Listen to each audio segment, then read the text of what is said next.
हे दोस्तों, मैं हूं आपको होस्ट लॉजिकल बीइंग। आज हम बात करेंगे how strong is Sentry compare to Dragon Ball world. Video start करने से पहले एक रिक्वेस्ट है कि अगर आपको सिंपली ड्रैगन बॉल पसंद है तो आप बिल्कुल सही जगह पे आए हैं। आपको चैनल को सब्सक्राइब जरूर करना चाहिए। यहाँ पे ड्रैगन बॉल के क्रिटिकल थ्योरी से लेकर पावर लेवल, पावर स्केलिंग और डिबंग वीडियोस को एक्सप्लेन करते हुए आपको देखने में मिलेगा। और ना कि सिर्फ ड्रैगन बॉल और भी anime like one punch man, bleach, Naruto, demon slayer, Marvel, DC के कैरेक्टर्स एनालिसिस के साथ साथ पावर स्केलिंग और पावर डबल एक्सप्लेन करते हुए भी आपको देखने में मिलेगा। और हाँ, वर्सेस बैटल के साथ। सो प्लीज चैनल को सब्सक्राइब कीजिए और जिसको ये सारी चीजें पसंद है ये चैनल को रेकमेंड कीजिए। और बिना देरी करते हुए वीडियो की तरफ बढ़ते हैं। Let's get into it.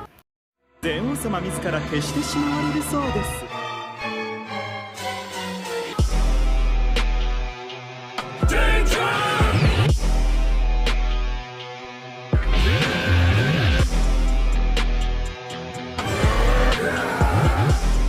消滅でございます。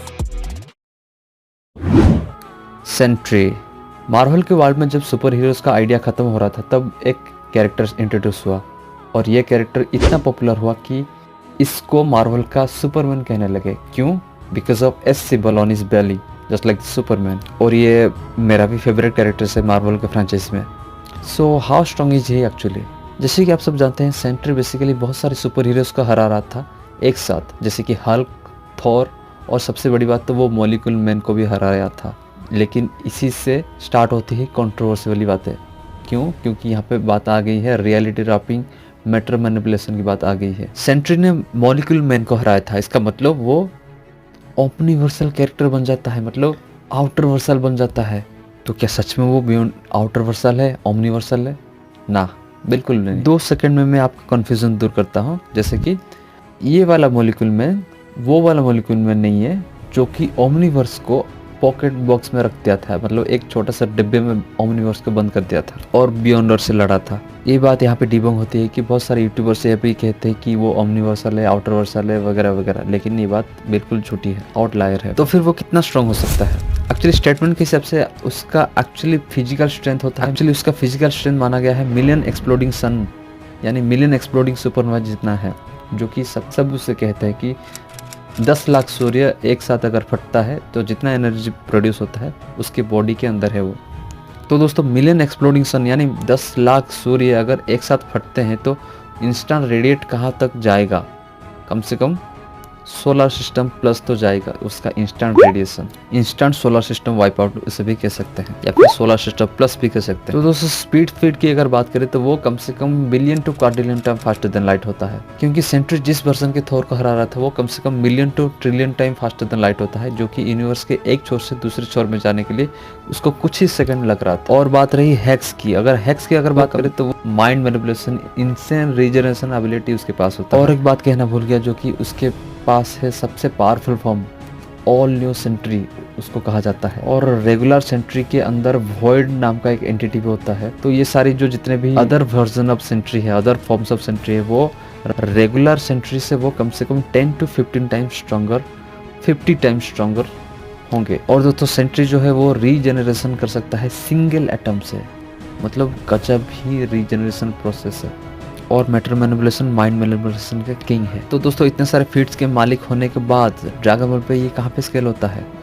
DBG को थोरोली स्केल करने पे हमको पता चलता है कि यहाँ पे character city level to moon level, moon level to planet level, planet level to star level और star level to solar system level, और आगे जो चार्ट है वो बढ़ता ही जाएगा।